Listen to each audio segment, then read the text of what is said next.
Okay. So because that's the way that they used to do it. Should Bible college exist, or should you go find some pastor or theologian that already exists and go apprentice with them?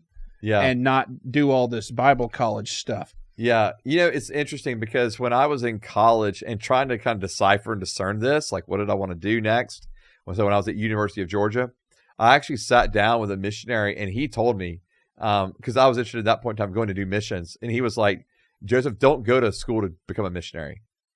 Go to the mission field and find a missionary and apprentice under him. Okay. Learn from him, in other words. And so I think that because even in my training as a pastor, which I was thankful that I went to this, I went to a divinity school that's got a good reputation.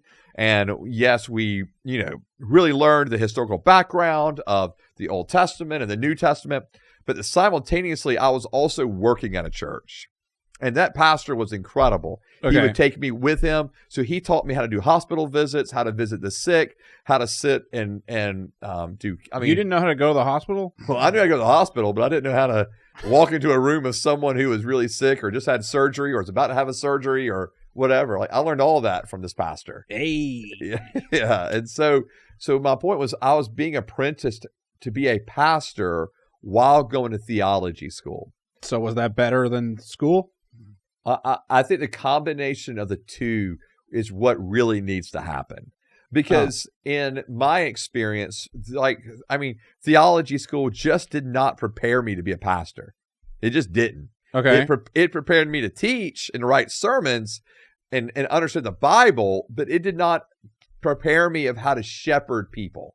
It did not. It just didn't teach me those things at all. I mean, my pastor was awesome. I mean, he would ask for permission from individuals he was doing counseling with to ask if I could just sit in on the counseling, like wouldn't say nothing. I'd just sit there in a corner and just watch how he did counseling sessions, and there were so many things I learned from him. And so that'd be weird. Yeah. You mean like if you were the person receiving counseling or just to have that random person in the corner over there? Yeah. Taking notes. Yeah. Yeah. Probably was a little weird. Just drawing your picture. Pretty much that's what I was. That's all I was doing. With tears in your eyes, sketching it out. Yeah. And so, but yeah, I mean, I think that most pastors go into pastoring completely unprepared. Okay. To actually pastor, and I think that's why the apprenticeship part is so important. And I probably should, if I'm being honest, apprentice longer. We talked about this before. Like I was 25 years old leading a church. Yep. Like probably shouldn't have happened, you know? And like there needed to be some more seasoning on my end. And I think it would have greatly benefited me and helped me. And I'm not saying it was wrong what I did in starting the church in 2005 or anything like that. It was just, it was like you feel like you skipped a step a little bit of learning. And so anyway, yeah, I think everybody, I think the theological training and the biblical training is so good. So I do want people to have that.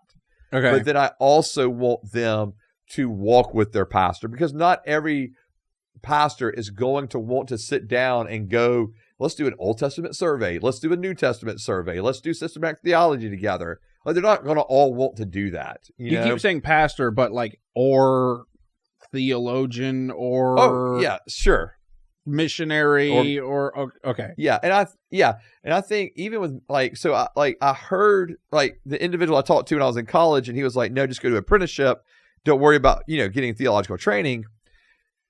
I think it could be both, as I guess is what I'm getting to. Okay. And I'm not even saying it has to be from a high level, go get a master's degree, go get a doctorate, but like we have guys, that are coming along in our church, and they're getting associate's degrees, and maybe they'll get bachelor's degrees. But I think they're also doing stuff with me. Like I'm trying to apprentice them, right? I'm trying to allow them to follow me, and let's learn some things together. Like let's teach some ministry aspects together. And so, I've taken them on outreaches, mission trips, whatever it may be, right? Let's learn together. And I think it's important, but I also think there's the training they're getting right now of just going so in depth into the culture and the history of the Bible, and now they're talking to me all the time, like constant conversations. Hey, this is what I'm learning. What do you think? This is what I'm studying. How, can you help me with this? I had an individual who's doing a hermeneutics class right now and was just kind of lost on a couple of the principles within hermeneutics, and just helping to try to explain, hey, this is what this means. I don't know what that means. I didn't go to Bible college. There you go. So, but okay, keep going. Yeah. So I do think that it should be. There's got to be the training, and there's got to be the apprenticeship part, I guess is what I'm getting to. Well, can the colleges incorporate apprenticeship stuff into their curriculum? And they should. And so, like the theology school I went to, or would that be weird? No, the theology school I went to made you do what they called like practicums. I can't remember exactly what they called them, but like where we had to, like, so for example, my first year I was a chaplain in a prison, and so you were, yeah.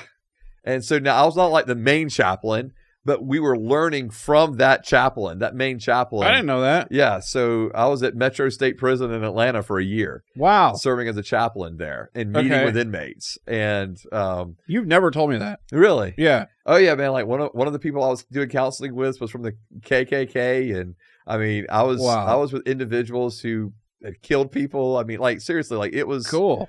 I don't know if it was cool, but I was like thrown into the fire. And you're screwed.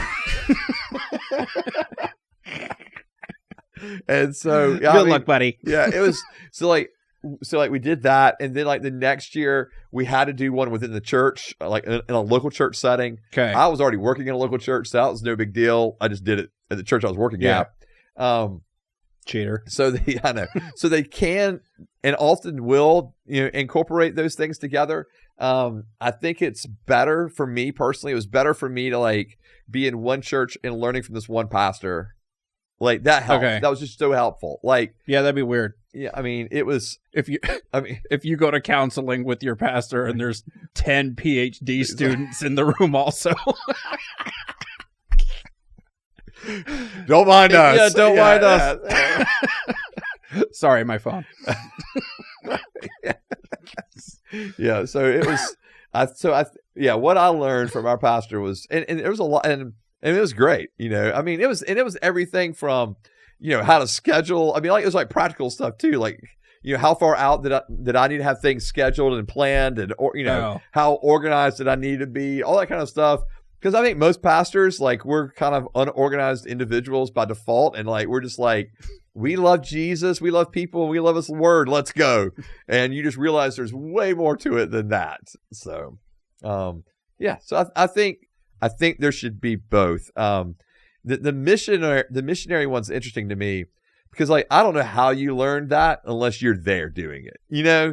Like, you've got to be, like, you can do the theological Bible training, but then you better go and apprentice for several years with a missionary, Which is essentially just being a missionary. Yeah, 100%. Right? Yeah, just go be a missionary, but with other missionaries that have been doing it longer than you, right? Yeah. I mean, you've got to do that. Okay. But even for pastors. Because I feel like I was thinking of that one. I got you. A lot. Or the pastor one. Yeah. Like just, come to the hospital with me and watch this sick person die, and you figure out how to do that. Yeah. But the missionary one is like, just go, I guess. Like, why go to school?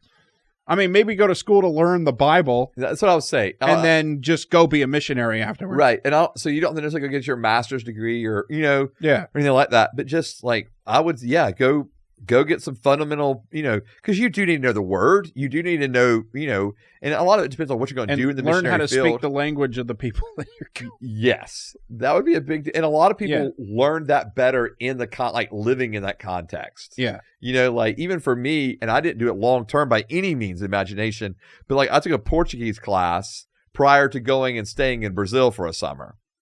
Okay. And that was a huge benefit to me. Yeah. Because at least when I got down there, did I know Portuguese fluently? Not even close. but I had at least a working vocabulary and knew how to pronounce, the words to some degree, even though I pronounced it with a really, really thick South Georgia accent at that point in time, and people were still like, "Me gusta," right? Pretty much. So it was not good. Yeah. But even learning those kind of, I think, things are very helpful going to the mission field. So yeah.